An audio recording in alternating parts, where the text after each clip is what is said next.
Hey, welcome to Guitar Knobs, the guitars, gear, noise, and nonsense podcast, hosted today by these knobs. Tony Dudzik, Pick Guardian. Jared Brandon One Pickups. Hey, this is me, Todd Novak. We are so happy that you are listening to us right now. That's right. Yes, we are the Guitar Knobs podcast, and we are in for a great show tonight.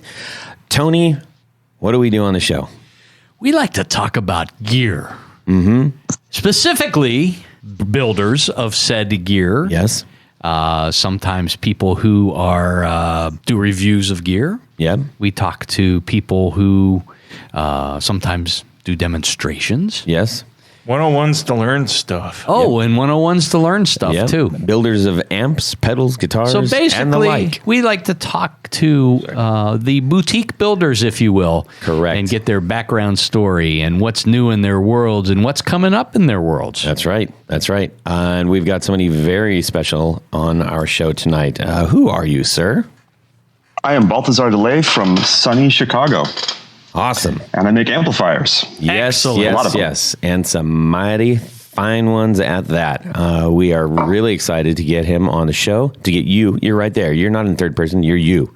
We are excited to have you on the show. That's right. I kind of like keeping it a third person. Yeah, let's just reference him as if he wasn't here the whole time. That would be really that would be so I'll try and do freaky same.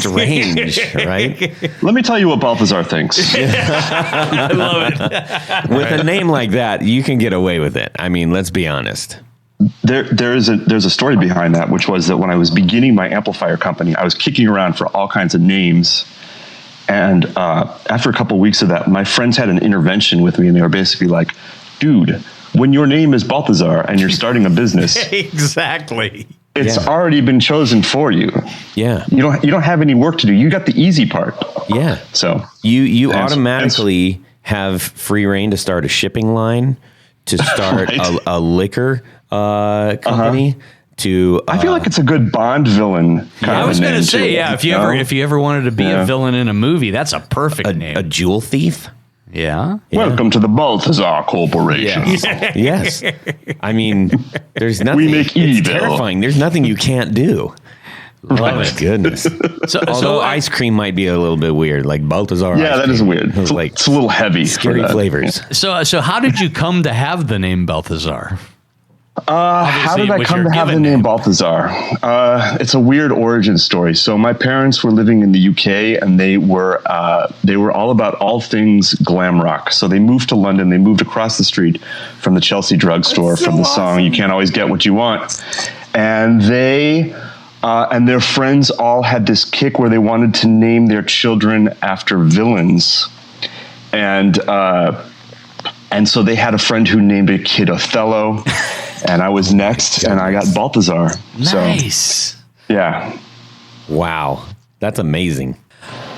Well, boys, we got a little bit of announcement action here. Want to say a massive thank you to Rode Microphones, as per usual. Rode Microphones. Road. Yes, sir. Rode Guy Microphones. from Australia. The Rodecaster Pro, making us hum and buzz and do all the awesomeness, capturing No our buzzing. voices. No, there is no buzzing. And no humming. Boy, that was a bad setup, wasn't it? Yes. This thing is silent. Silent but deadly. Yep. Like Jared. Usually, yeah. And a also the Procaster mic, which we've been speaking into for a couple of years now, and I've just been absolutely flawless. Thank you so much. What about the articulating arms? They've been holding these mics for a couple of years now. I love it. Yep. My Yeah. personal favorite part. So massive thanks to Rode Microphones for doing that. If you are interested in starting your own podcast, or you just want to record stuff at home, this is a gem of a unit to do with. We cannot speak more highly enough about this thing. It is truly amazing. That's the Rodecaster Pro, and they also make some mighty fine audio mics too for your guitar recording-ness stuff. I might go so far as to say it is a gem amongst jewels. Ooh. Well, I don't know what to do with that, but thank you for that, Tony. Left you speechless. It just came to me. It just came to me in a vision. Well, yes. I also want to just read something real quick. We had a little bit of listener mail. We don't have a thing for that. Jared, you want to come up with a thing for that? Listener mail. Okay. We'll work on that a little bit. I don't know. That I was like real that. smooth, but it's real close to your other thing. Yeah. So, A little echo and we should be good. yeah. Yeah. We'll keep trying. We'll land on something that we love. Oh, okay. Yeah. So anyways, this is Hey Knobs. This is from Mr. Joe. I might mispronounce this. Gaja. It's Gajda. I don't know how to say that. Gaja. Gajda. Gajda. I don't know. I'm sorry, Joe, for completely butchering your name. Anyways, it says, hi, Knobs. Thank you for putting together a fantastic podcast. You're welcome. I'm in Portland, Maine, and usually listen to the podcast when I'm at work. You know who else is out there? Farm Pedals is out in Maine. Check him out. Lobster. He's been on the show. Listen to the Farm Pedals podcast. I can't remember what number it is, but it was really good. So back to our pal Joe here. I've only recently picked the guitar back up after not playing for at least 25 years. Holy smokes. This is not the first time we've heard this. This is a reoccurring theme, and it's really cool. Like quarter people are of a like, century. That's a long time. It is a quarter of a century. Whew. You should be an accountant. I found a nice used Reverend Sensei about a year ago, which I eventually gave to my daughter. Oh man. What? Yeah, that's a nice gift. He then found a Reverend Tricky Gomez That's another great one. in gold flake. Oh, what's up? And so when he saw that, he grabbed that. Says, I don't play well, but enjoy making some noise. Can't fault him for that. Sounds like me. You guys seriously have a great chemistry, and it's fun to listen and learn. Thanks again to the three of you. You are more than welcome. We love mail like that. We also like hearing like, hey, guys, you're screwing this up, or don't do that, or this, or whatever. We never would get that. Well, it's helpful. We've gotten a couple. We've tried to course correct. But that type of mail should be written on the back of a $20 bill. I would accept that. It's a man of the Reverend. Yes, sir. They're right up north. I do they like are. that Tricky Gomez. That's a cool guitar. Yeah, indeed. You know, it's kind of a play off of a Trini Lopez. But the boys There up was a in typo. the boys in Toledo, I think they maybe it was a typo. We'll have to ask Kenny about that. Yeah. Could have been Triggy or something. I don't know. Anyhow, so that was really cool. We appreciate that. If you want to send us a note, send it to Todd at theguitarknobs.com or DM us on Instagram. And also, speaking of that really quick on Instagram, look, I'm not above begging for follows, okay? I'm just going to say that. We have... the numbers that we have for the show don't equal what's going on Instagram, and we try to put out a pretty good Instagram game. I think. So do me a solid, all right? Do Jared a solid. Do Tony a solid. Do the Guitar Knobs a solid. If you listen to our show and you see us on Instagram, just hit follow. Just hit follow, because that raises us up and gets us exposure to more people, and we get more awesome mail like this, and more people get to comment on the show and supply their would you rathers and everything. So you raise our boat when you follow. So let's get to some awesome stuff and out of this business. What are we doing this week, gentlemen? Let's start with Jared. Man, I've been anticipating this question all week long because I got a special little story to tell about. Oh, do tell. What's not technically new in my guitar week, but is new now because I got something back. Okay. And so I'm going to tell the story as quick as possible, Jared style, which is probably not quick enough. But 1999, I got out of the service. I bought this 1970-71 Gold Top Deluxe. That comes with the mini humbuckers, and it has the little cream beauty rings that, or cheat rings, or what do you call them, Tony? Goof rings. Goof rings or whatever. They're technically called. That go around, and they don't really need them there. Well, see, they were originally there because a lot of the bodies that they were using, like in 68 or 69 when the Deluxes first came out, the bodies were actually routed for humbuckers. And so they had the Deluxes had mini humbuckers mounted in P90 covers that are cut out. I ought to slip off one of those rings because you can. They're just held on by little spikes, little nails or whatever. I just may see what's going on there. I don't know. But yeah, anyway. It's possible that the body is routed for humbuckers, Maybe. and that's what they did, or They just put them on because that's what they were used to. or do. they were sloppy. You know, they from time to time did drop in quality control. But the thing looks awesome. It's been used. When I bought it, I paid $1,000 for it back in '99, and somebody had painted over the original gold top, and I remember scraping all that off with a razor. So it, Wow. yeah, but I got it all off, most like 99.9% of it all off. And there's just a tiny little bit of gray residue from the primer they sprayed over it before they sprayed on the new Jeez. gold. But they didn't. You can even see evidence of old lacquer that's still there, and you can see player wear on the surface of this gold paint that I had uncovered. It's That's really interesting. awesome. It is. It's really cool. It's like I've thought about having it refinished, and it's like no. Why? Why? Exactly. Yeah. Why? That's the answer. Now, I that came has to. a mahogany back, right?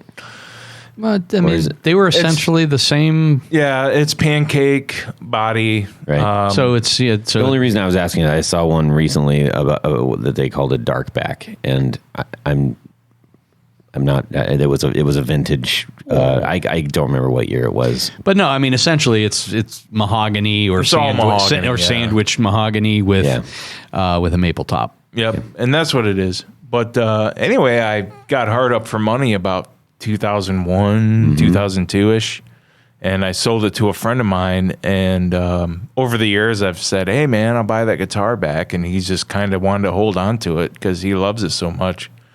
And I even changed the pickups up for him because the original mini humbuckers of those That must old, have hurt. That must have been a kick in the gut.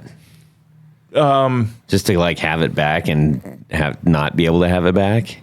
yeah, a little bit. Yeah. You know, it's not like I never held it against him like people may think. Yeah. But I got to thinking about it recently, and I really wanted it back because, it was 20 years ago that I bought it. Yeah.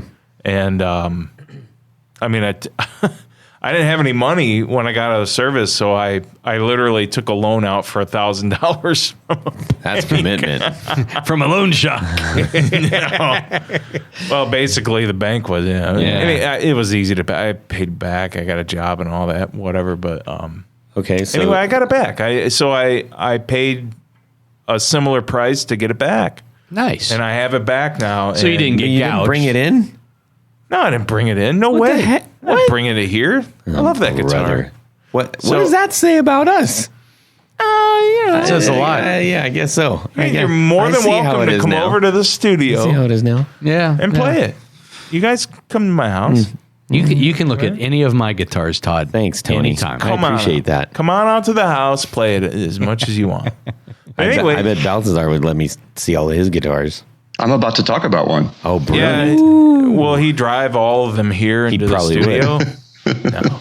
I think you would. Yeah. The He's that pickup kinda guy. So I more did that we're redo talking about I this. did redo the pickups in this guitar, and I will not change them out. Good. I thought that's what I was going to do. But like, no, I hand wound these. They sound really good, really balanced. They're potted so they don't squeal. So these had to be early pickups of yours. Yes, yeah, they have to be at least 10 years old. Who They signed? sound Is, really is your good. signature on the back? I don't know, but I can put it there. I'll do it now. Yeah. Oh, I know they're mine. Yeah. Well, So anyway, I it's- look it's- forward to meeting that someday. Great to have the old friend back. Well, that's cool. That's Does it nice. have a name? Does it have a name? Did you ever name it? Some people name their guitars. It doesn't have a name other than 1970 It's not Gold a- Top. it's, Gold. I don't name my guitars, people. I name don't it do Balthazar. I don't. It's a hunk of wood. That's what it is. Don't do it. It'll turn out wrong. It's No good ever comes of that. It is what it is, and that's the name of what it is. All right. Doesn't have a personality. Thank you for sharing that. That's a cool story. That's a great story. That is a great story. I really, truly, I really am looking forward to actually seeing that in person next time on the show. Balthazar, what would you like to talk about today? Oh, well, let's see. I came back from a little place called NAMM this week. Yeah. And NAMM basically teaches you that you are a complete crap guitar player. Doesn't it? Especially in Nashville. You walk around and the 10-year-old kid is playing better than you'll ever play. Yeah. And so here's a funny thing. When you design and build amps all day long, and that's the main focus of your life, your guitar playing skills kind of go out the window. At least I found that that's the case with my endeavors. I used to be a professional guitar player, and now when I'm building guitar amps, I'm strumming an A chord and listening to it decay over and over and over again. And so I thought I'd celebrate my renewed love of like wanting to get good at the guitar by, what's better than getting a new guitar? Ooh, there you go. You know what I mean? It's like you need that kind of newness when you're doing anything creative. Like when you paint the practice space a weird color, that's like good for like 3 songs. Right. That's just a change of scenery. Yes. So my guitar is a weird one, but when you build an amp called the Film Noir, and it's sort of based on old 60s British amps, you can afford to be a little weird. So I got a Burns Bison. Oh, rad. Reissue, serial number 94. So made pretty recently, but really well made. I mean, surprisingly well made. And for those who don't know what that looks like, imagine a Strat, but with Brian May's little pickups on there instead of Strat pickups. So it's cool. It's a weird thing, and it has a pickup selector that's got 2 knobs that you like, rotary knobs, and you kind of need a math degree to figure out what pickup is on when for a while. And all you've got to go on is contrabass, bass, treble, and Wild Dog. So, I mean, what do? You immediately just turn to Wild Dog. Oh, Wild Dog is the obvious setting. Wild Dog has to be the best setting of all of them. Yeah. You just turn it to that, and off you go. So that's been my week. I'm going to start playing guitar again as a player, not just a quality control device with 2 arms and a pea brain. Well, I think also for those who aren't familiar with the Burns Bison, I mean, there are 2 other things that they're known for is the sort of more extreme shape of the guitar and the multi-piece pickguard, Tony. Yes. Dare I say it's kind of more horny than a Strat? It is. You could say that. It is definitely super bisonish. Pointy, yeah. Angular. Yes. It looks like a bison head. It does look like a bison. That's the name. I would like to add to that and say, since I got my guitar back and it's new to me again, I did find myself challenging myself again as far as playing. Absolutely. Nice. So it will, I totally believe in that. And you'll have fun doing the same, I'm sure. So I guess the lesson we've learned today is if the light turns green at the street, you should go buy a new guitar. Yes. Exactly. Mm-hmm. Perfect. Mm-hmm. What color is that? That's green and black? It's not the cool green on black. It's the black on black. Oh, that's cool too. Yeah. It's the moody goth version. Yeah, but that has cream switches and nameplate, right? Yeah, yep. That's rad. None more noir. I like that. Totally. I like that a lot. I'd play the crap out of that. I like it. No, I mean, it would sound like crap. No, because he'd play the crap out of it. Yeah, it's all out. Then it would sound really good. Awesome. Tony? This week, God, I've been huffing lacquer all week long. Yes. I have never had this many painted orders. So I do a lot of guards that are clear with either gold or white or whatever back painting. Right. And I just like all this week. I mean, it started on Monday. I shot a half dozen of those guards, and then just before I came down here today, I think I did another dozen guards, some Gretsch guards, really, and different things, and I'm kind of high as a kite. You spray in the shop then? Yeah, you don't step outside and do. Well, I open up the back door and everything, get some ventilation going in there, but it's still, man, there's still a lot of fume going on. That stuff sticks around, man. Because I'll use that to spray on my decals for my product, and like if I do that and my wife comes home an hour later, she'll still smell it. Yeah, all the way upstairs. Now, Tony, you must have to be careful because we won't give any location disclosure, but Tony's place is his back set. The back part of his place is the smoking area of a bar. So I can just imagine Tony opening the door and going, and there's some guy going, yeah. It burns. Toasted somebody's head. No, it was kind of, today I had the door open for a while and like people were out having a smoky. Yeah. And it was like, what's that smell? Oh my God. And like, they smell are you that? painting something in there? And I said, yeah, no extra charge. Yeah. Well, and it's also backs up to a hot dog cart. So like the we got it all. Smells going on at Tony's place. Yeah. Oh my gosh. So that was it's just a crazy week. I mean, like they came out of nowhere. That's great. And keeping luckily the humidity has been tolerable. So lacquer does pretty well right now. That's awesome.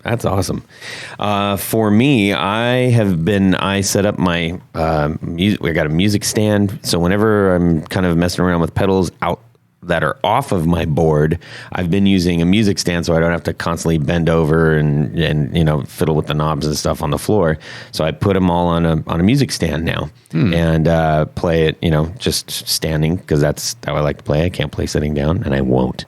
But I was testing fuzz pedals because we got invited to play a Misfits tribute around Halloween. Yeah, so we've got like 6 songs we're going to do with like about 6 bands total.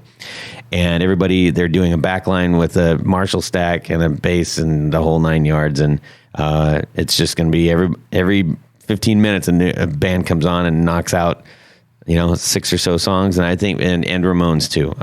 It started out as a Ramones-a-thon, but everybody was like, "Let's do Misfits," and so then everybody chose Misfits. But so here speaking of the Misfits, yes, I would like to get a listener poll. Is how many people that wear Misfits T-shirts are actually fans of the band, the Misfits, and which version of the band? And that's a fair. I see an awful lot of Misfits T-shirts on people that I don't think so. Well, that's a good question. Let's put it out there. Put it on the internet. Yes, yeah. And then let me ask you this: is that a good thing or a bad thing, though? Whether they are or not. Well, it's just whether you're a poser or not, I guess. Well, I mean, if it's a brand, or if you just like the shirt. Right. If it's a brand, I think even if they don't know, then then someone just needs to educate them a little bit. That's it. Oh, yeah, Todd, you're just being nice. I am. I'm trying. Well, I would want anybody and everybody to wear my Brandon Lawn shirts, even if they don't know what pickups are, or even if they were purple. Exactly. Who would wear a purple Brandon Wound shirt? Oh, wait. It's funny because I got people asking me for it now that I've wore it to NAMM. Everybody's asking me for one. Can I have one? Really? No, because Tony told me not to make them in purple. Sorry. Yeah. That's right. It's all your fault. Todd. No, you said Tony. It's mostly me. Both we you both and Todd told you not to do that. So that sounds like a cool show. Yeah, super fun. Where's it going to be?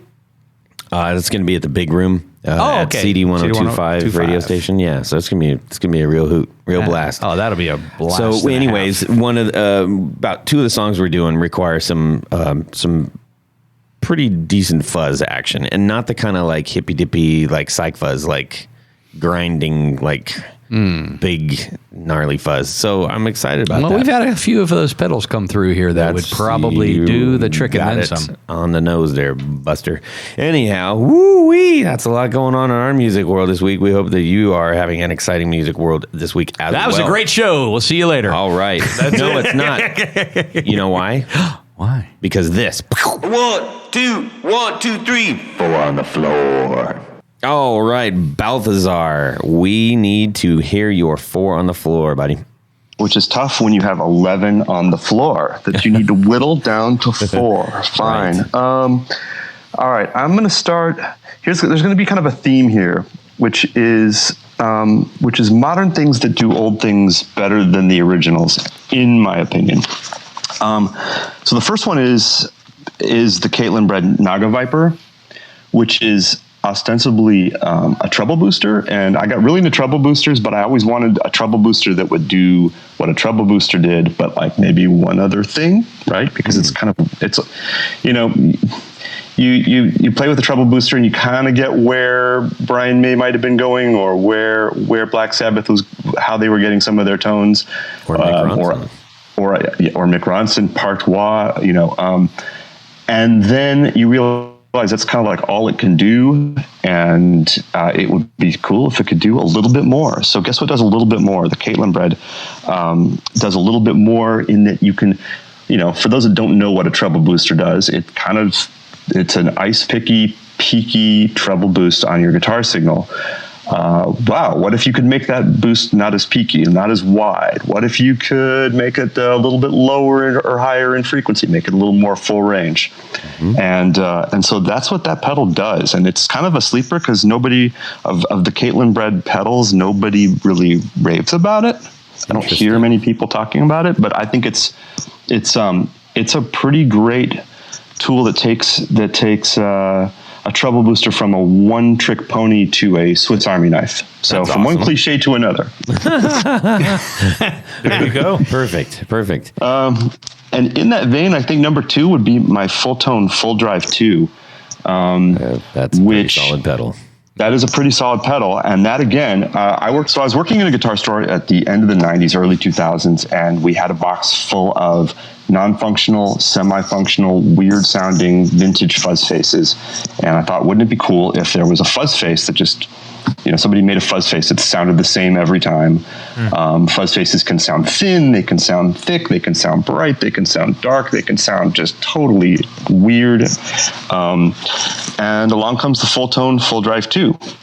So that's a great pedal, which allows you to kind of dial in all those different kinds of fuzz face sounds, whether you want something that's just sort of beefy to beef up chords, or you want something that's got that sort of classic nasal fuzz tone.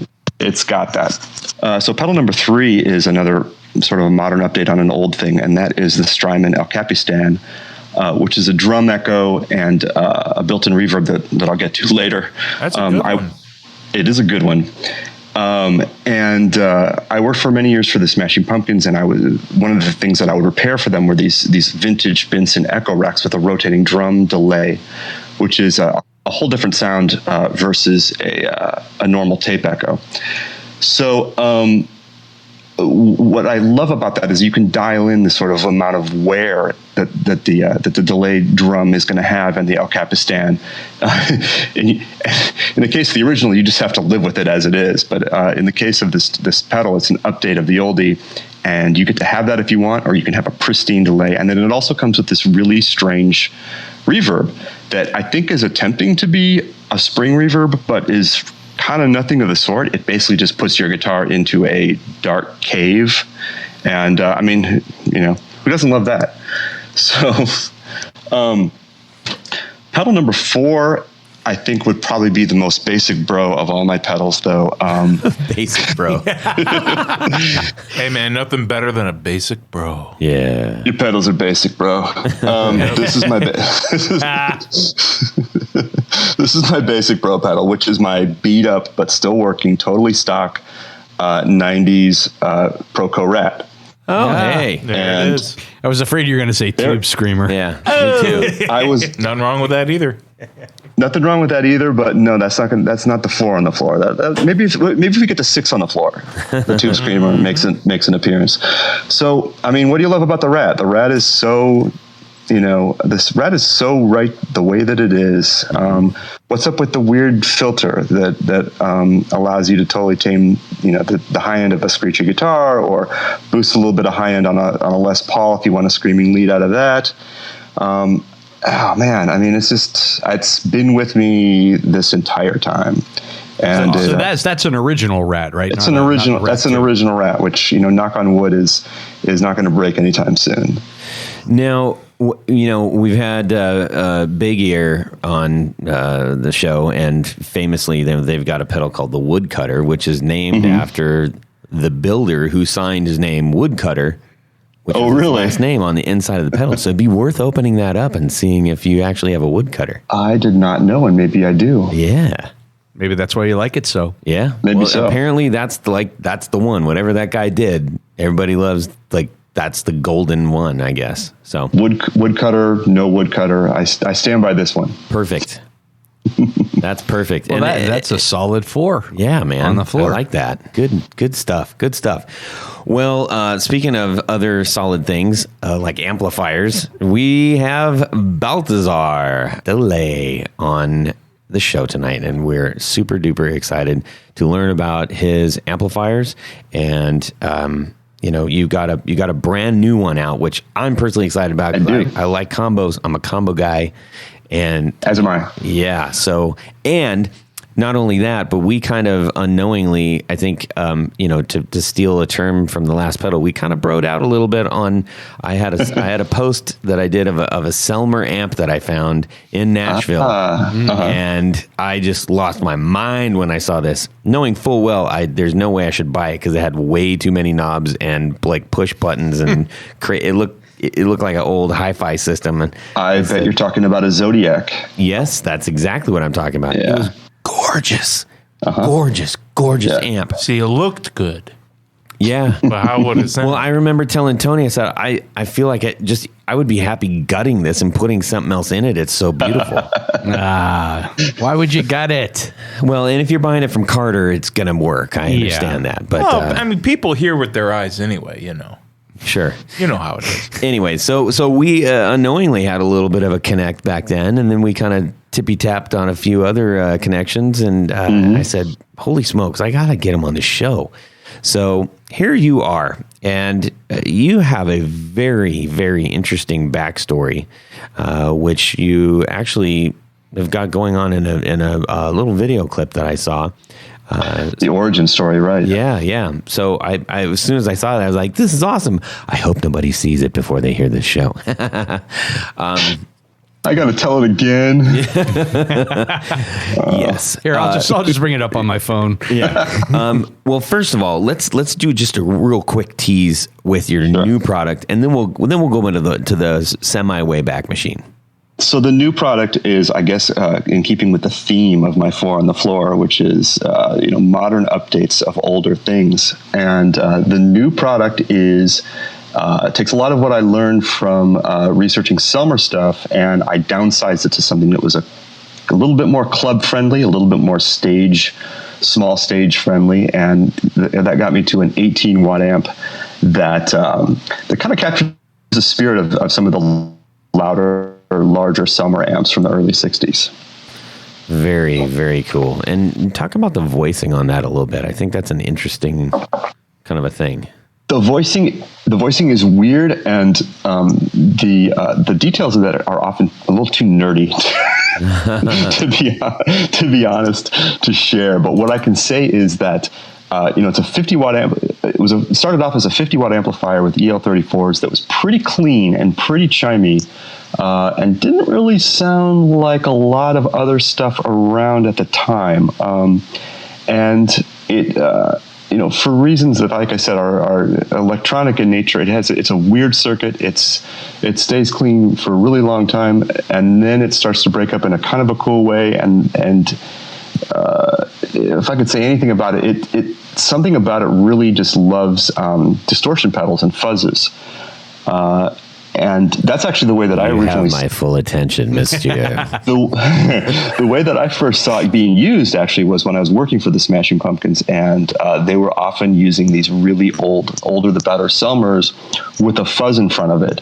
And And I got really turned on by the amp actually from servicing those, and it took me a while to kind of fall in love with them. I didn't really know why I loved them so much, and then I realized just how well they dealt with pedals. But the clean sound in and of itself is just so phenomenal that you could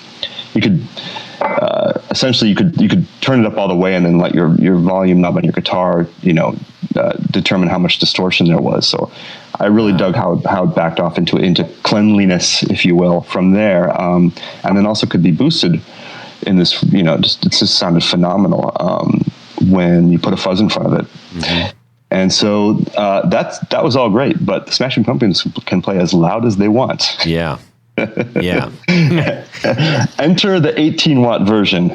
Yeah. And so I'm trying to get to something that's a little bit more portable, a little bit more club friendly.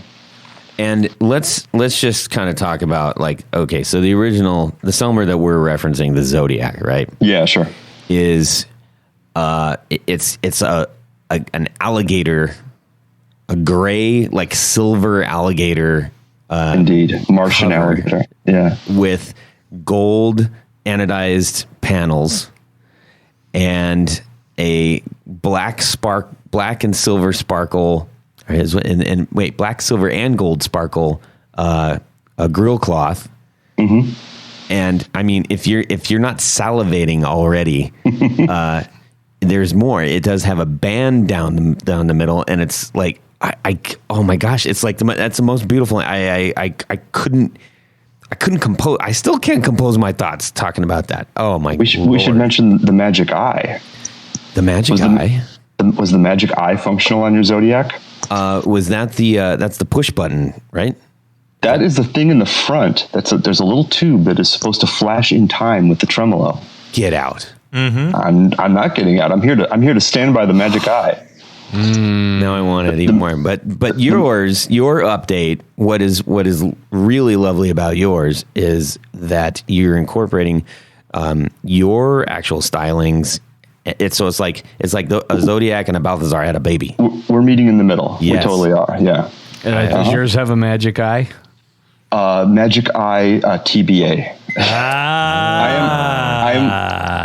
I am working. Yeah, you're not exclusive. I am looking for a hidden truckload of what are called EM84s, which is this Magic Eye. They were made in Russia long after they were made here, and when I can get 100 working Magic Eyes, in they go. Then we'll do it. I've seen those types of tubes. I believe if they're the same ones in old reel-to-reel tape decks. That's exactly right. Yep. That was your level meter. Jared, Damn! Yeah. Holy moly! What? He's more than just a purple shirt. Dropped a bomb on us. Well, yeah, and they used when you recorded, that's what would light up. That's exactly right. It was a nice. And you saw the Magic Eye. I did. And the one I saw, it was in an old Crown. That was the brand, and it was. Who are you? It was green too. It was pretty awesome. They glow green. Yep. Yeah. Oh man, I'm so impressed right now. Because you thought no one else knew about the Magic Eye. It's just that you just dropped a super obscure reference, and just it was it's common knowledge, dude. Oh yeah, that's amazing. Yeah, nice. They were all over the place. Yeah, well done. Balthazar, what kind of speaker do you have going on in that thing? I got an Alnico Gold going on in that, and yummy. Yeah. Man, I'm a man of expensive tastes, apparently. There you go. I chose the most expensive Celestion speaker out there. But man, it sounded so great. It's just got the right kind of British vintage vibe that it just brings to whatever. And in fact, if I may be so humble, I think it takes part of the credit for the amp sounding as good as it does. It really does, because that thing just sweetens everything. It overdrives cool. It's clean. I love it. Yeah, I've got a gold and a UK greenback in my nice Z-Best 212 cabinet. Nice. And it sounds. I mean, most of the sound does come out of the gold, but there's I think the old greenback. It's one of the bass voiced ones, and it picks up a little of the bottom end. But so the gold, is that more of a mid range kind of voice? Well, It kind of is. Yeah, I mean, it's basically a higher wattage Alnico It's blue. got the bigger magnet, right? And for those that maybe aren't as familiar, when we've referenced this a few times, but when we're talking about British voicing, Balthazar, will you elaborate a little bit on that? What is British voicing? I mean, British voicing has less to do with the physical way that the speaker's made as much as I think it kind of has to do with the EQ that results. And that's kind of just like a pushed forward mid-range to me. I mean, correct me if you've got another definition for British voicing, but I think that comes out of Celestion and what they did and some of the other speaker manufacturers just wanting to get more stage volume out into the gymnasium. Yes. Yeah, I think they scooped it that way so that you're a reverse scoop of it, I guess you'd say. Yeah. So that it would have more presence in the guitar realm. Yeah. Yeah. Yep. Yeah. I think they just wanted to add as much presence as they could because it excited the ear in a time when that was hard to come by. And, we just referenced speakers for that, but I mean, obviously amps are certainly helping with that as well. Yes. Absolutely. Yeah. Yeah. So, Amps have nothing to do with it. right. So your amp, tell everybody what a mid-voiced amp is going to do for you in a band. Well, what a mid-voiced amp can do for you in a band is let you cut through a dense band with a lot of other members. I've been in a bunch of bands, Yep. a bunch of dense bands. that would be the first thing that it does. Yeah, that's why everybody tells the guitar player to turn down anyway. So cutting through when we're talking about that, we're saying you got your voice and you got cymbals, and that's kind of carrying typically the higher end of things. Sure You got thing, your bass yeah. frequency, and so a guitar player. We've kind of referenced this before. When you're playing alone in your living room, you want all the bass, you want all the mids, and you want all the highs. Because that sounds You awesome. sure do. Yeah, right. It sounds great. But then you get into practice, you're like, I got to turn up. I can't hear myself. And then Right, everybody's like, right. turn down. And you're like, yeah, but I can't hear myself. It's not the volume. Turn the highs down. It's your EQ. Turn the highs down. So if you have a British voiced amp, or or if you have speakers that are helping you out with that, Yes. then you have a much higher chance of cutting through the mix. Yep. Yep. And think of those British bands at the end of the 60s that all had really, really cutting tones. They had those speakers, they had Marshall plexis, and they had either treble boosters or they had fuzzes that were trying to put a lot of edge into that sound. Yeah. And guess what? I learned almost all of that on this show. I'm just saying, yes. This show right Yes, for real. I just was a meandering player that didn't know a whole lot of stuff. That's one of the reasons why I was like, you know what? I want to learn more about this stuff. That's one of the reasons I started the show. Well, that's cool. Yeah. So on your 18, what are you using? Are those 6V6s that you're using for output? Those are going to be a pair of EL84s. Oh, EL84s. Cathode biased EL84s. So So how are you going to get 18 watts out of... You're running them super hot then. I'm running them pretty hot, and so does everybody else for that matter. It's not unusual to abuse EL84s because that's kind of where the fun is. That's where the sound is, and that's what's happening with the Vox AC30. That is an amp that's being overdriven. Well, I shouldn't say overdriven, but it's being abused from the second you turn it on. Yeah, it's being over voltage. Walking in today, actually. If you're going to run tubes that hot, have you ever thought about maybe using one of those small computer fans inside? Because I do have an amplifier that does that.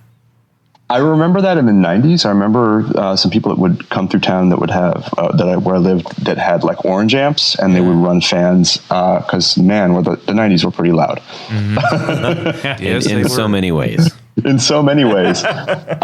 In terms of keeping the EL84s cool, my contribution to the science of EL84s is I tend to vent them better than they would be, say, on a Vox AC30. Nice. And so consequently, none of my amps have caught on fire yet.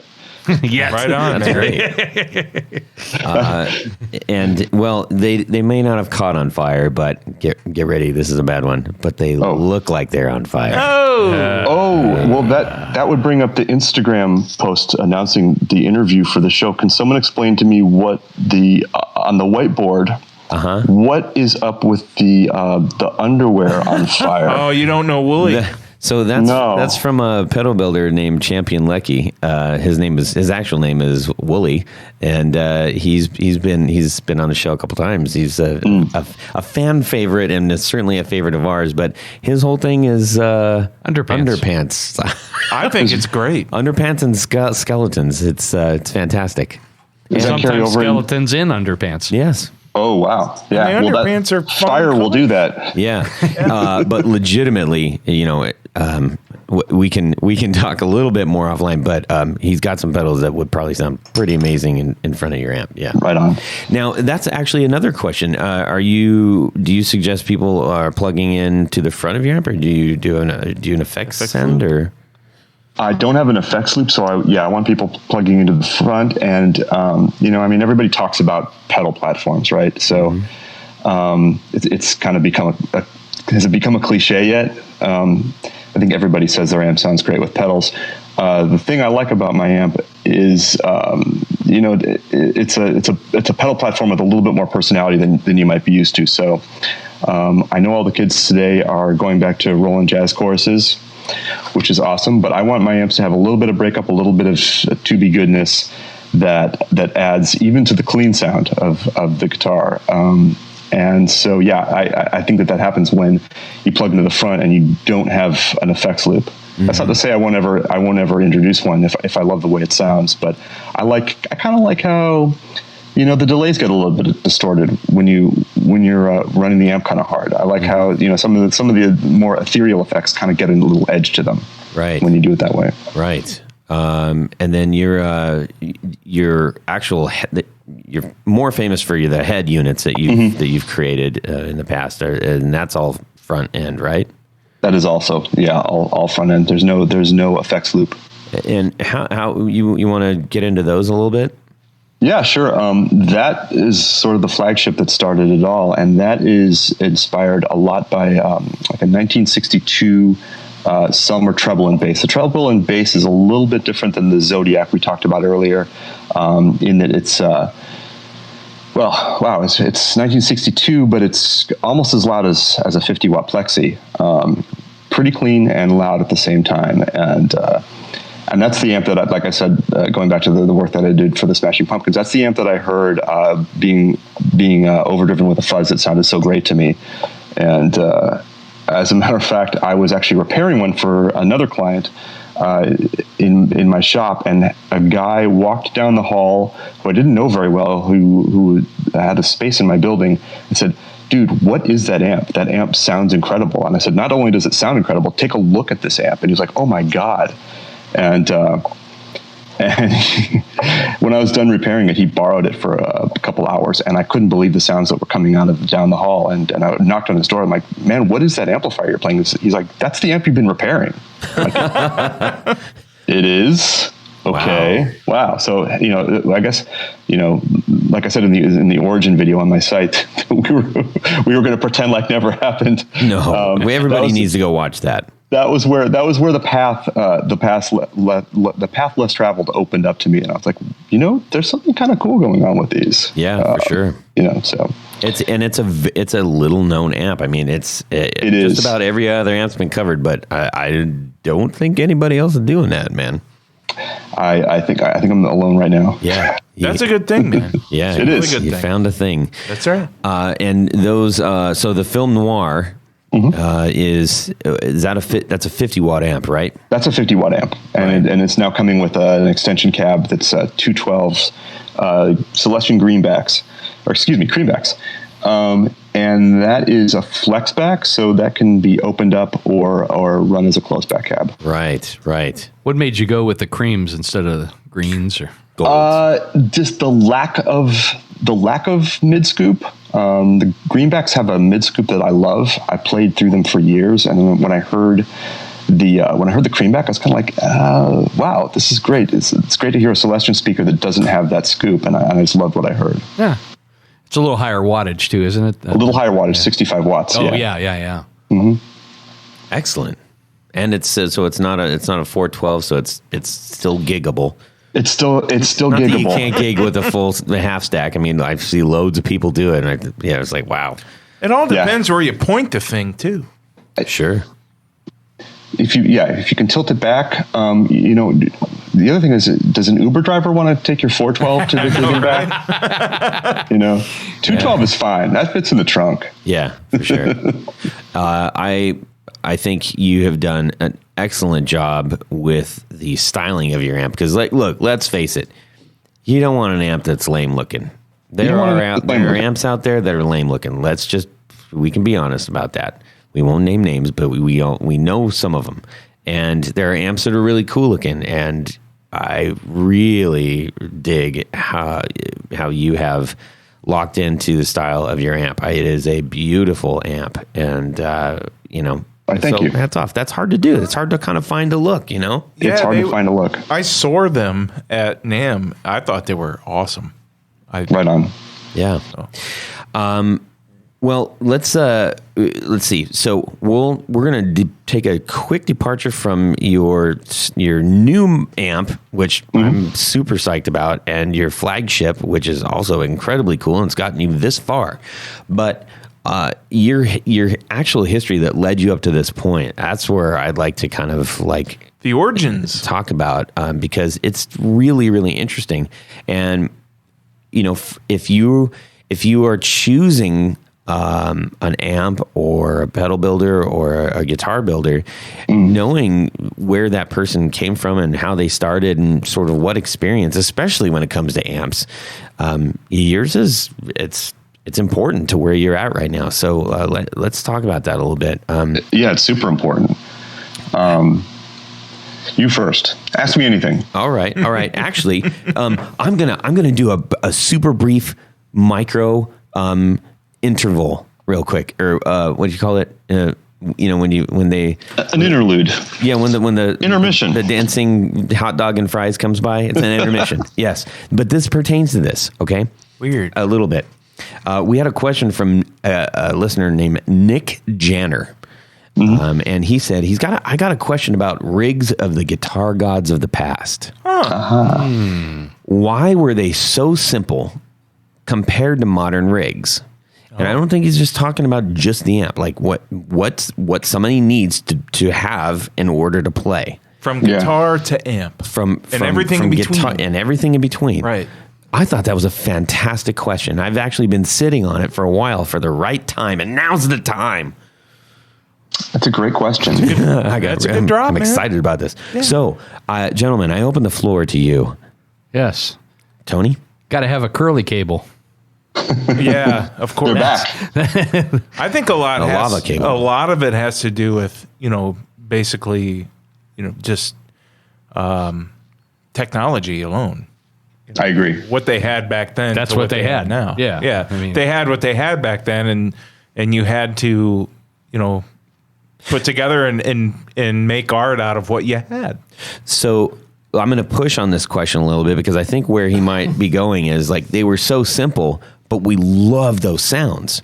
So if we love those sounds so much, why isn't everybody just playing the same stuff that everybody played back then? Because we would hate that limitation now. Now look at the pedals we've got. Oh my God, it's crazy. It's paralyzing to walk into a guitar store now. And you've got your choice between the pedal that goes, or exhilarating. We've also learned how to preserve our hearing, because that stuff back then. That's also true. Yeah, they didn't have the sound reinforcement they have now. So yeah, they built amps back then to cut through everything, as you were talking about before. Therefore, you're on stage, you're Jimi Hendrix. You're blowing your ears out every gig.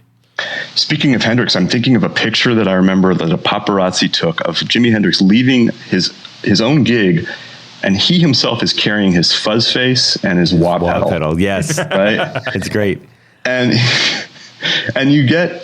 I mean, that kind of tells you right there if you were Sid Barrett in Pink Floyd, it'd be the same situation. You know, you go to your gig. What are the tools of your trade? You're making otherworldly psychedelic music that's transporting people to a different place using 2 pedals and a non-master volume amp. Yeah. Yep. And that's incredible. That's it. You know, fast forward to now, and what we have is, the ability to do almost anything.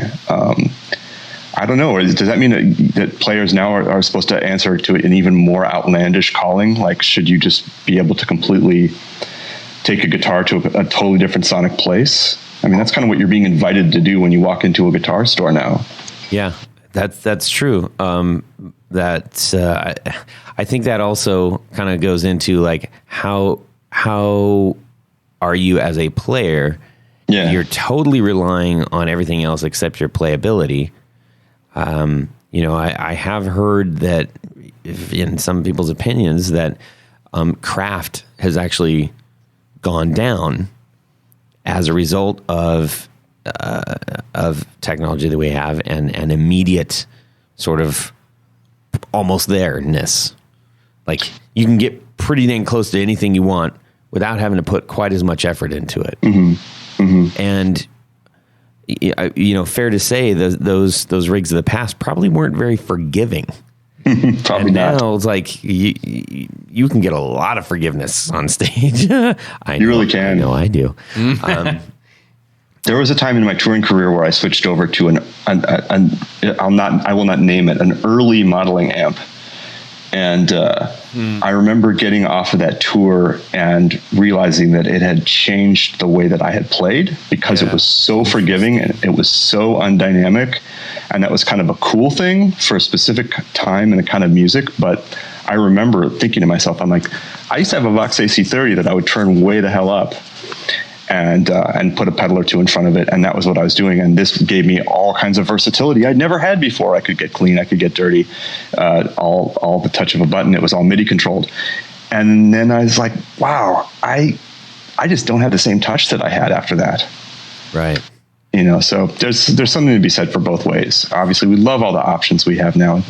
Well, it's great to just, you know, you can choose between going whoa whoa whoa whoa and whoa whoa whoa whoa. You know, that's there's such interesting idiosyncratic technology out there being put into these pedals. Yeah, it's a tough call. Pretty remarkable. But you actually bring up a really interesting point, and I mean, I think I might actually challenge myself to do this, which is, and I'm not necessarily playing like crazy ambient psychedelic or like, you know, a lot of the, you know, running massive modulation and all kinds of stuff like that. I'm still playing pretty straight.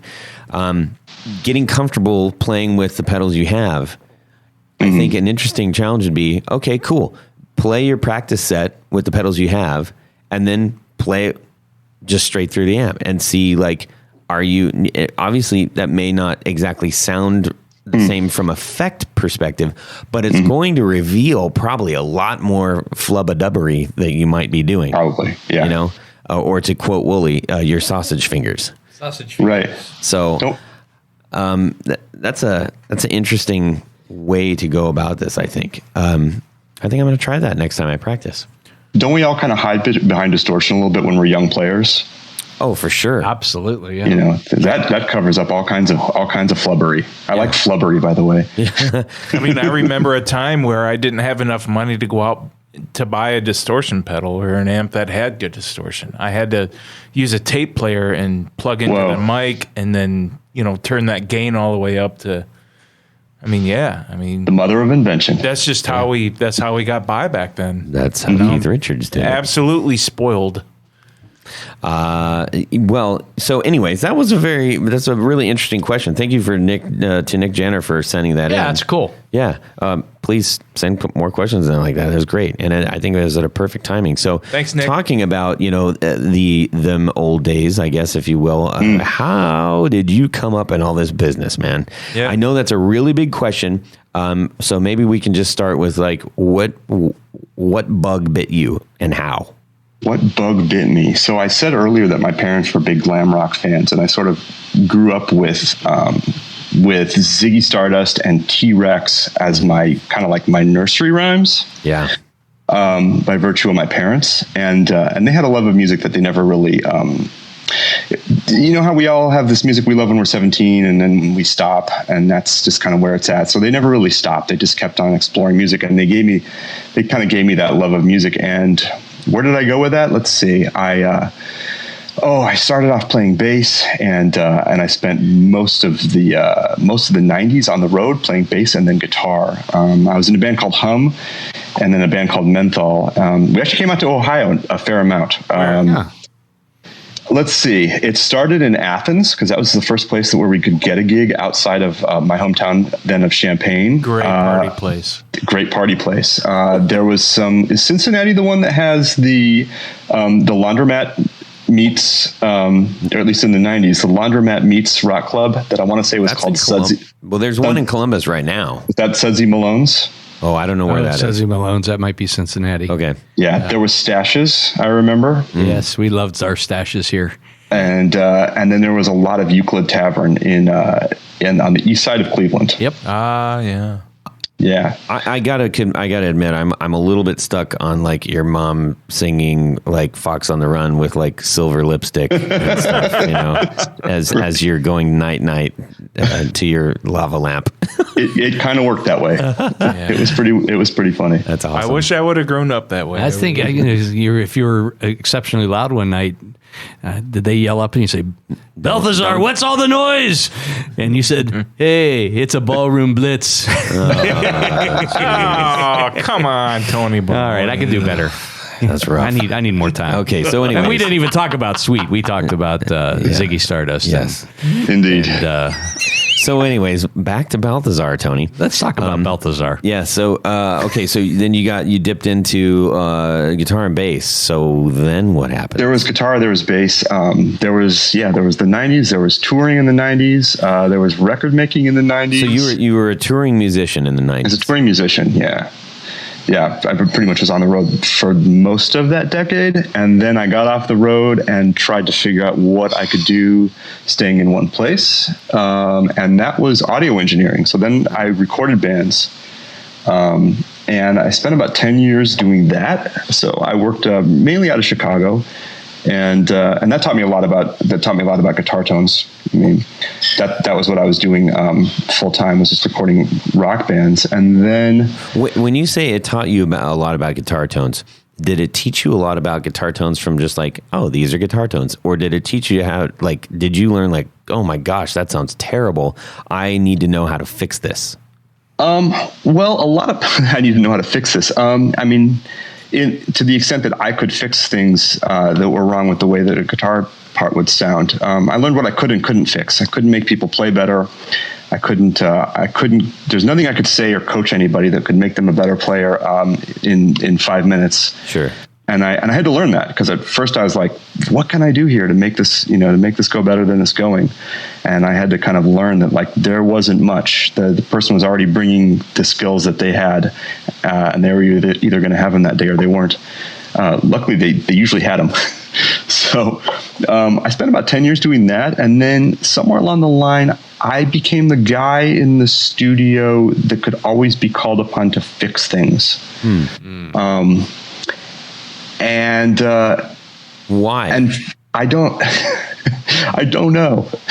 Because you knew how to fix stuff. Well, I think but that's like like you just don't automatically fix stuff. You just don't automatically fix stuff. I just had that kind of passion to figure out why things worked the way that they did and why things weren't working if they weren't. Yep. So I just had that curiosity. Like I said, I just kind of had to know. And I guess other people just sort of, something would break. It's not helping us right now. Throw it to the side, and I don't care why, but it's not helping us. And I was like, well, why isn't this working? And so it's sort of, my career kind of evolved into fixing things. And then I spent the next 10 years really just doing that. I was working in recording studios, fixing mainly vintage tape machines, recording consoles, all the old breakable but awesome sounding stuff that's in recording studios. And that path led me through my time with the Smashing Pumpkins, which that was a sort of a situation where you had somebody who was almost like a Noah's Ark approach to recording stuff and to guitar stuff.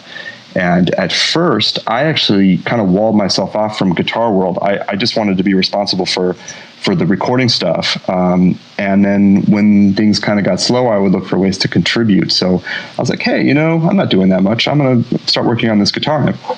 So as anybody who's listened to the show, I'm a huge Pumpkins fan, and we've had Jeff on a couple times. Jeff Schroeder. Oh, nice. Great. Okay. What were you exactly working, or were you doing studio work for them? Was it tour work? I was never on the road with them. I was a studio technician. So I would set up the tape machines before they would record. I would figure out why things in the studio weren't working. I would do all the wiring. I would. What album? What era is this? It's about 2009 till about March of this year. Wow, awesome. That was a long run. Yeah, that was a long run. And yeah, so I along the way I got to play around with this sort of, we'll call it a fleet of guitar amplifiers, and sometimes help set up the live rigs, and just look for any way I could to help out. And I was going to say, it's kind of strange, right? I spent my whole 20s playing guitar in bands. I've always been around music. And then I've always been around electronics. So you would think that I would really have a long background with guitar amps. The truth is, I actually, in my 40s, started messing around with guitar amps and doing repairs on them, and was like, why haven't I been doing this the whole time? Because I fell in love with them and they fell in love with me. Yeah. Guitar amps, that is. And it did not take much of a learning curve for me to go from the studio side of things to working on the amps. Well, and that started like a lot of hobbyists. I bought a kit for, a JTM 45 kit, and I built that. And then I built a sort of a Vox inspired kit, and then I built a Tweed Deluxe kind of kit. Interesting. Well, so it's a gateway drug. Right. The kits. We've found that. We've had a couple listeners actually start building kits and sharing that experience with us, which is really cool. But I think that's what I was referring to earlier on, in the interview, was you have somebody who's building amps who not only who's spent a lot of time fixing a lot of things, so how to make something so that it doesn't end up needing to be fixed. That's the goal. But you also have been around a huge amount of, like you said, Noah's Ark equipment. I mean, Pumpkin's especially famous for loads of different kinds of instruments and equipment. So you've heard all the things that sound great, all the things that sound okay, all the things that sound bad. I heard all the things. Right. So you put that combination, and it gave me a great go build an amp, right? Yeah, no, you're kind of hitting the nail on the head, in the sense that, like, I got to hear everything, and then I heard this thing that really shined and was something that I don't think a lot of people get to hear on this side of the Atlantic. Summers were made in the UK. Summer started off. Summer was and is a French company that started in the 30s. They made saxophones, and my suspicion is that the alligator on the amps might be left over from the saxophone cases. Because it looks kind of saxophone case, doesn't it? Yeah. I mean, there's not 1950s. Not a lot of people bold enough to use silver alligator on anything. Right. Well, man, on anything. Yeah, right. Yeah. So tell me, you have your new release out, which I encourage everybody, make sure you get over to the Balthazar website to check that out. And you have this new amp out. You were making the film noir for a while. And now you broke out with this. What's kind of next? Oh, there's a lot that's next. So we talked about the Zodiac, which you fell in love with in Nashville. Yeah. Zodiac is something I get a lot of requests to do my take on. So that's really important to me. And hence the magic eye, right? That I'm looking for the hidden warehouse full of. There's that, but then I want to get even smaller. I recently stumbled across an amp that I thought has a lot of potential for inspiration, and that's actually another oddball, but it's an American oddball, and it's the Vox Cambridge Reverb, which you walk into any pawn shop and it's like a roll of the dice. A Vox Cambridge Reverb could be a horrible sounding solid state thing, it could also just be this phenomenal sounding, really small tube amp that I would kind of put up there with like a blackface Princeton. Really? But imagine a blackface Princeton, with a more British vibe with EL 84s instead of 6V6s. That sounds And it is awesome. a cool, right? I mean, it is a cool sounding amp with bias tremolo and spring reverb and just, it's, again, it'll fit very easly in the Uber driver's trunk. That's great, man. Well, I'm That's what's excited on the horizon for me. I'm very excited by where you're going now, because I got to be honest. Like, I've been watching you for a while, and you've had the film noir head, and I'm just like, I really wish this guy was making a combo. And then you did a combo of like, You were not alone. Yeah. Does it creep you out at all that Todd's been watching you all this while? I apparently next to a whiteboard with an underwear cartoon on fire. I mean, Yeah. Well, you didn't see the shot of me like leaning back and slowly putting lipstick on with like Steve Buscemi. Crossing it off. Wow, and then things get weird. Yeah. Anyways, so hey, speaking of weird, let's transfer over to Jared. Well, ladies and gentlemen, I'm happy to tell everybody that it's time for Would You Rather? All right. All righty, ready. Well done. This week's Would You Rather is from a good friend of ours named Jim Lad Lookalike. That's his Instagram name. Yeah, we mentioned him on a previous episode recently.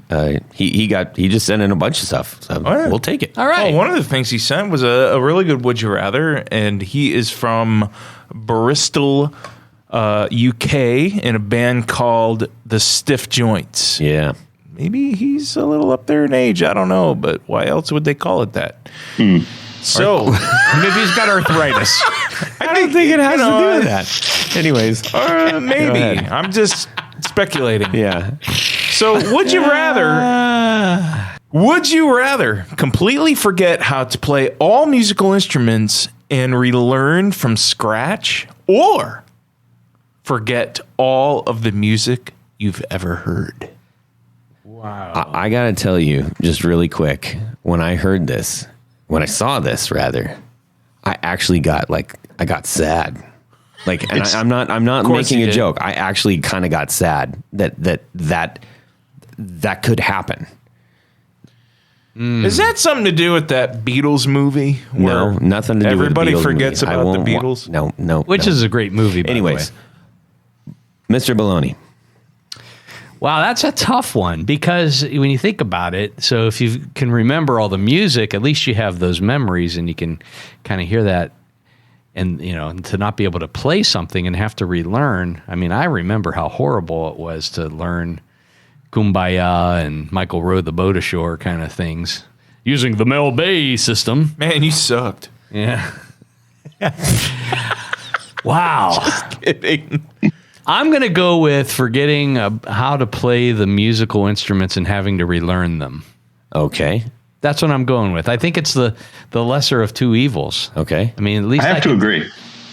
Well, why don't you, on that segue, go ahead.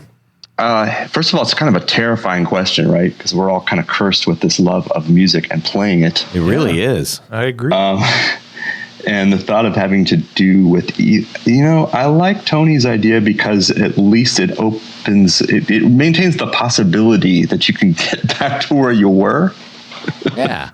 Okay. And you can have it, and you can have it all, because you're going to remember your music, all the music you've heard, and you're going to hopefully relearn how to play. That's a cruel question. It really is. To ask a music lover. I feel like maybe that's how people think in Bristol. I don't know. Yeah, I think it's a Bristol Is that, thing. if you're from Bristol, tell us if that's the case. Tough town. Yeah, tough, rough. Oof.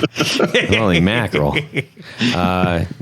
Jared. I'm going to look at it differently, because I wish I could go back and just listen to everything for the first time again. Okay. And I wish I could. Very interesting. That's an interesting take. It is, and also learning as well. I mean, either or I'd be fine with, but let's go with forget all the music I've ever heard. Because I would love to experience the first time hearing it again. Why not? That's deep, man. That's a great point. I love that. Yeah. Well, like I said, this made me like my heart ached when I read this. I'm not joking because music is so important to me, and when I hear a song on the radio, I remember exactly where I was the first time I heard it. I have a flashback to what was going on in my life. Who was I with? How did it make me feel? What did I do after? What did that drive me to? What was my next sort of like, well, I like this. What else can I find like this?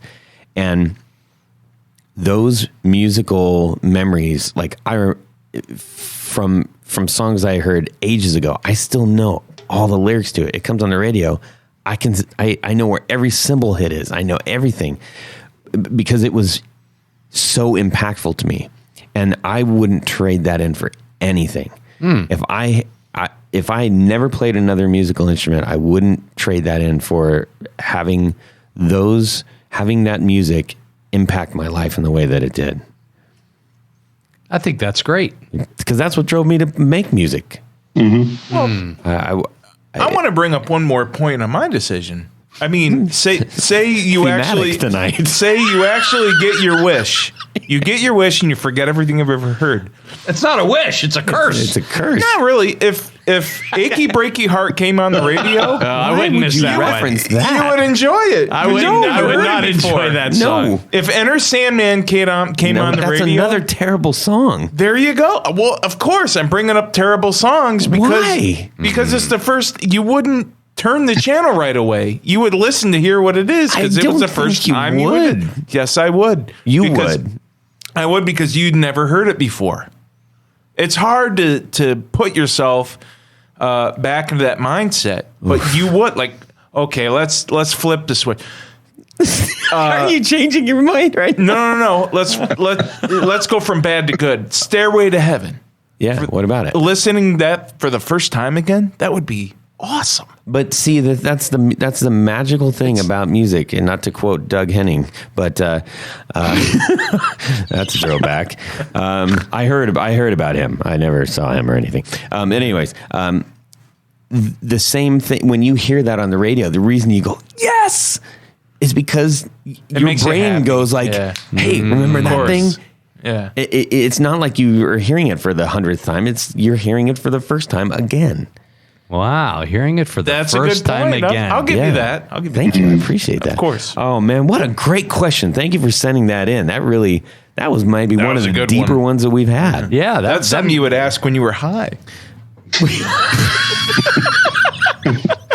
Sure. It would. Yeah. Come down to my shop and spray some lacquer. Yeah. That's like a college party. I guess so. Afterwards question. Or a guitar knobs question. Or a guitar knobs question. Alrighty. Tony. Yes. Hook us up real quick here. Quick? And then we're gonna let everybody know where they can find everything about everything they heard tonight. That sounds like a premonition. So, at this point in the show, there's a group of people that we like to thank. Yep. We'd like to thank all of our patrons on Patreon. And no, I just heard someone out there say, what did he just say? Patrons. That's right. Patron on Patreon. Mm-hmm. And I'm going to give you the 411 on Patreon. You go over to patreon.com/the Guitar Knobs. Thank you, Jared, for your assistance. Mm-hmm. You'll see there are different levels that you can be a patron of this podcast. And from very little money to a little bit more, but still not breaking the bank kind of thing. And at each level you go, you get some nice prizes and all kinds of fun stuff. You got barefoot buttons and picks and stickers and T-shirts and all kinds of stuff. Good stuff. And the level that is the coolest, in my opinion, level, but not the top, is the executive producer. Oh, it sounds so good when you say it. Executive producer. That's right. So in addition to all that fun stuff that you get for being a patron, Jared, what happens? Well, Like tonight, what you're about to do, you have your name read on the thing. You get your name read on the thing, That's and that's right. what I'm going to do right now. Do it. And at the end, you're going to say, and now you know the rest of the story. Page 2. That's right, man. So let's start with our original, Mr. Tom Barazin. I love All it. right. We love our Tom Barazin. That's right. How about Martin Cliff? Yes, sir. John Daly? Sean S. Chris Kearney? Darren Gregory? Doug Christ? Michael Van Zant? Brad Partridge? Corey Nigro? Ken Sayers? Jonathan Jerusik? Brian Robison? Michael Senchuk? Michael McVeigh? Rick Lenglu? Stefan Lem? Johnny Knowles? Anthony Lanthrop? John Englund? Tyler Bray? Tig Harmon? Chris Heidel? John Esterly? Kim Nowak? And Doug Gann. Doug. Yes. Thank you, each and every one of you. And even if you don't get your name read on the thing, we thank you too. Thank you. Corey Nigro, the guy from Boston, the cop. He's a carpenter. Yeah. All right. Cool dude. Hey, Wicked cool. legit, everybody, thank you so very much for doing that. If you have questions about that, if you're like, hey, I need to know a little bit more about this, you can hit us up. We'll tell you. Yeah. You don't even have to jump in feet first. We can talk about it, man. You contact me directly. Yeah, or me. Just bypass Todd. Try me, though. So, Balthazar, where can people find you? You can find me at www.balthazaraudiosystems.com. How about on Instagram? Same at symbol balthazaraudiosystems.com. No, excuse me. Start that one again. Can I clap now? Yes. All right. Instagram is at symbol Balthazar Audio Systems. Awesome. We Nice. highly encourage everybody to go check out his work and go and watch that video that we were mentioning. It's really interesting, and you'll hear even more about what his background is and why you should be considering a Balthazar amp, and especially this new release. And keep your eyes on new stuff coming from him. I know, Including the certainly will. magic eye. I'm gonna start, Magic Eye. gonna start saving my paper route Gotta money. find those like, for crown real. tape decks. It's going to be a new segment on your show. I'm gonna sell all my pedals and all my guitars, and I won't even have anything to play with. But I'll have it. And then you'll I'll have an forget amp. all the music. Yeah, right. Tony, how about yourself? Let's just say you want to get a special pick guard, Mm-hmm. a custom pick guard, if you will. Go over to pickguardian.com. Say you got a Strat, A Strat. or you got a Jazzmaster that big you want to old put Jazz P90s in, Big old P90s. like our good contest winner did. That's right. That's right. Will there be lacquer? Yes. Well, yeah, most likely. Yeah.